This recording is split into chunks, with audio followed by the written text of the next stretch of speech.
friends. As you can tell, there's snow behind me and it is cold.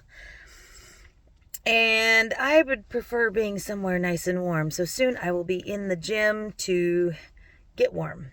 But I wanted to share something with you that I thought would be something important. For those of you who remember, I've talked about Edna. And Edna is my first alert system, which is also my eating disorder. And I've named her Edna.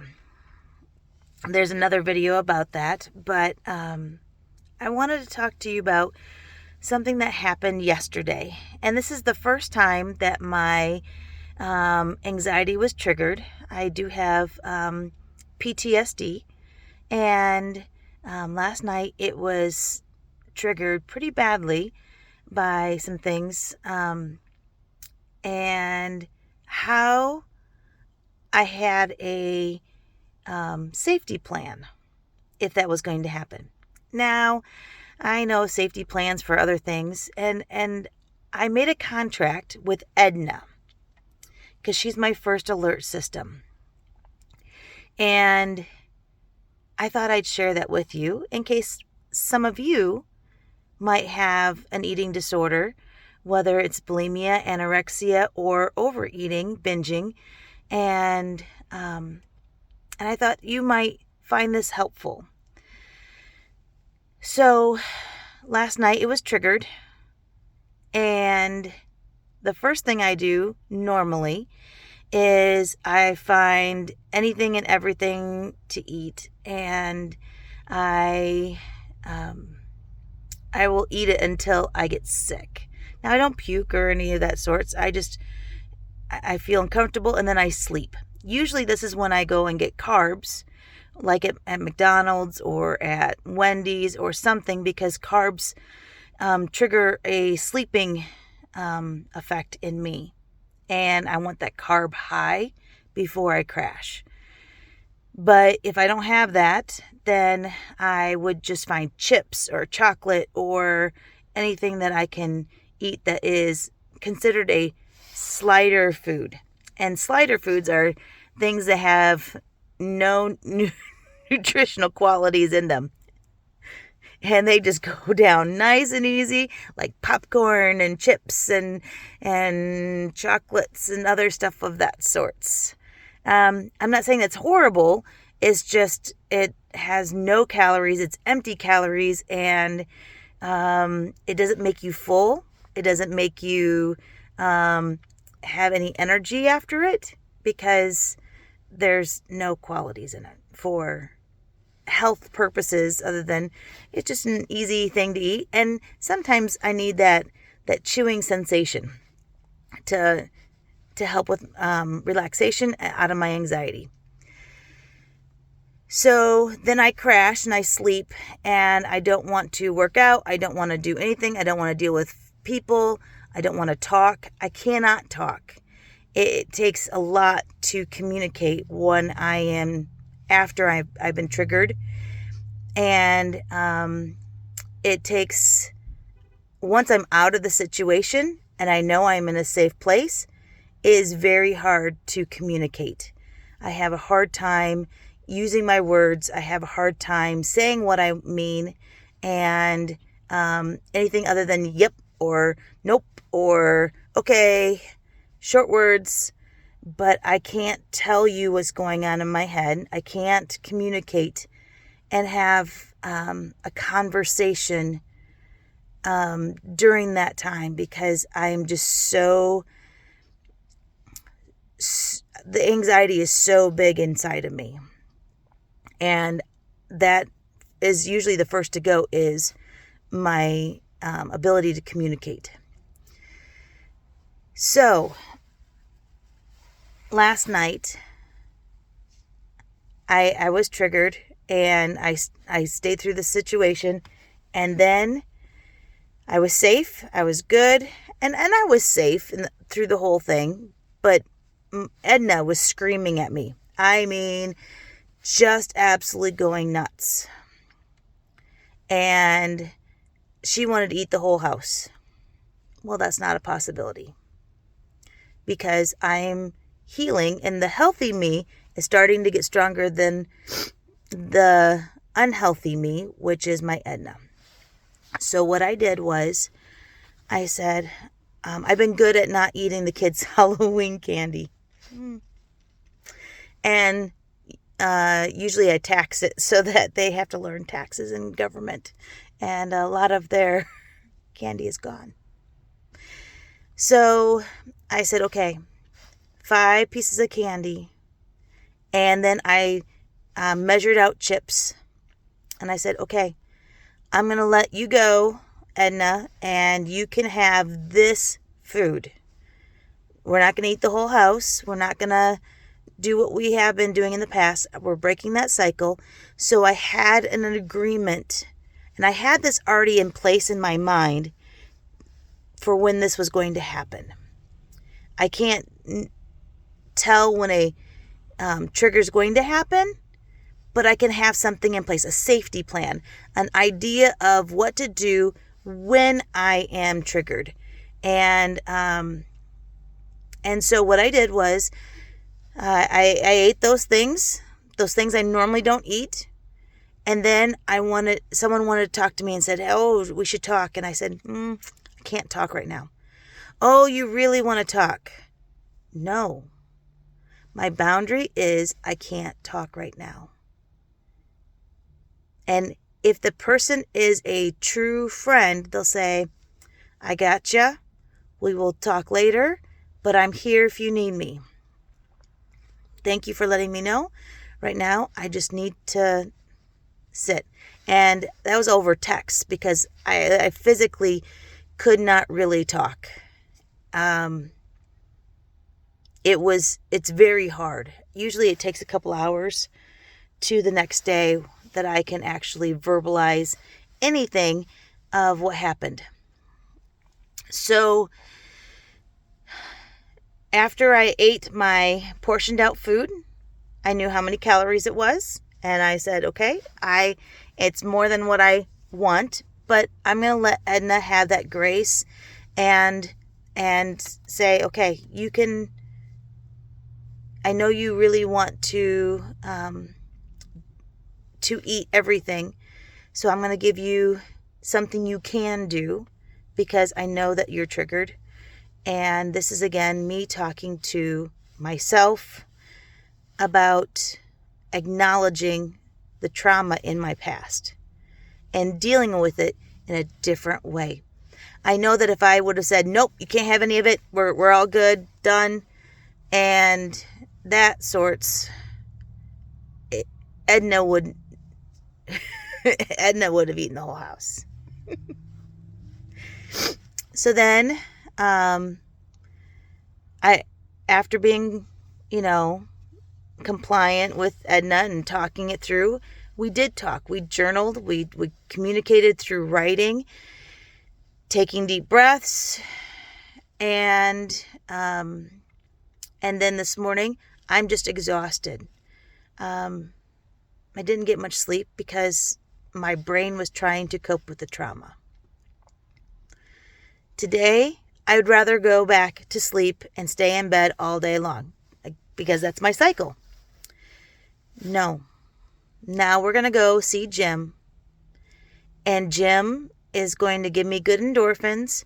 Jim is going to help me work out physically the trauma that was happening mentally. And normally I'd say, you know what? I'm not doing it. I'm going to just go home and just sleep. And I might take a nap this afternoon because, again, I am trying to break the cycle, but I also need to give myself that kindness and that time for healing and processing. And sleeping usually does help with that. I just don't want to sleep all day like I did in the past. And there were times when I would sleep for 2 weeks, like just that depression, I'd stay in bed. And that can't happen right now. That is not appropriate because Edna and I are talking. We are having conversations about what happened, and I was very thankful for her because she was triggering and saying, doing what she was supposed to do, saying, warning, warning, this is going to happen. And so it's good for me to acknowledge and to go through this. And so we're going to have an actual safety plan written up. I'm going to write it up, and I'm going to, not for safety like having to go to the hospital of that sorts at this point, because I've never needed to do that. I might need to call my counselor, but so far, again, I haven't needed to do that, because most of my most of the time when I'm anxious, I do it all in silence. I don't tell anyone, and I just go through my cycles and I don't say a word. But that's not going to help. So, coming up with a game plan before something serious happens and I eat the whole house and I start feeling guilty and then going through this anxiety, depression cycle, I have a game plan.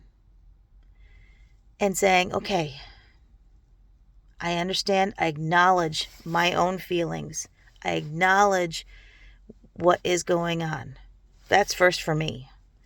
And then, okay, you want to eat, you want to help protect yourself, and you want to be comforted.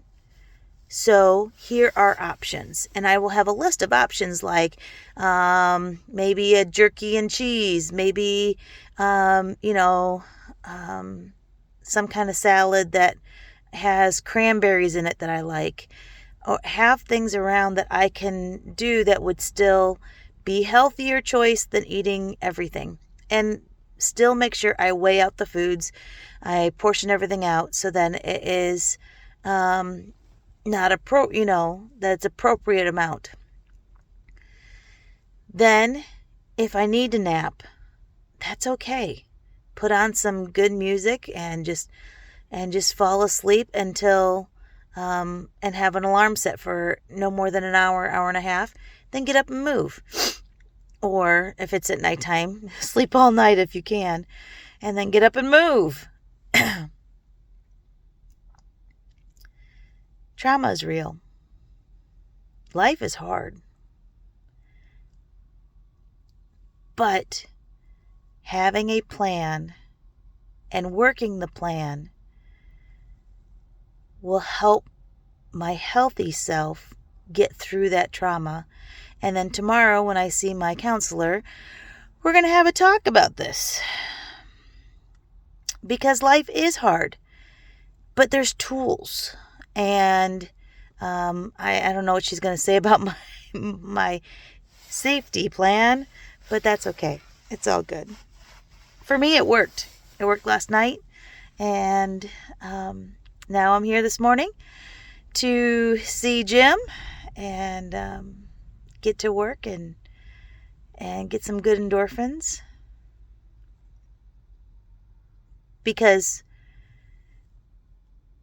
I'm working together to become more healthy. And it's okay to give yourself grace and mercy when stressful things happen. We're human. And a lot of my eating disorder is because of trauma. So, now that everyone's here, I'm going to go in and work out.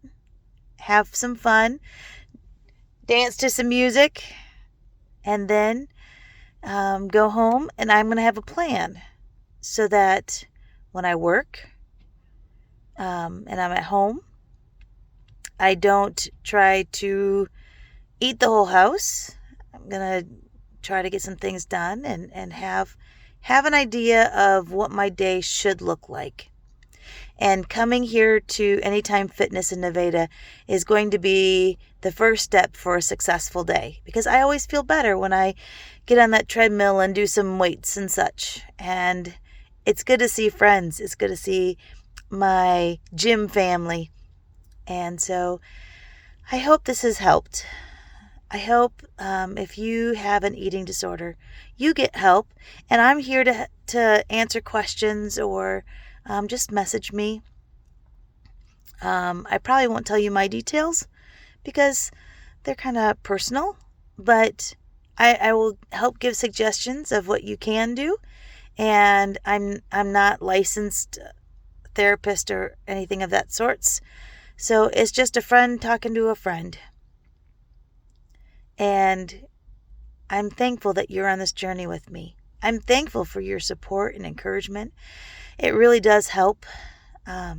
It makes me smile, and it makes me feel wanted, and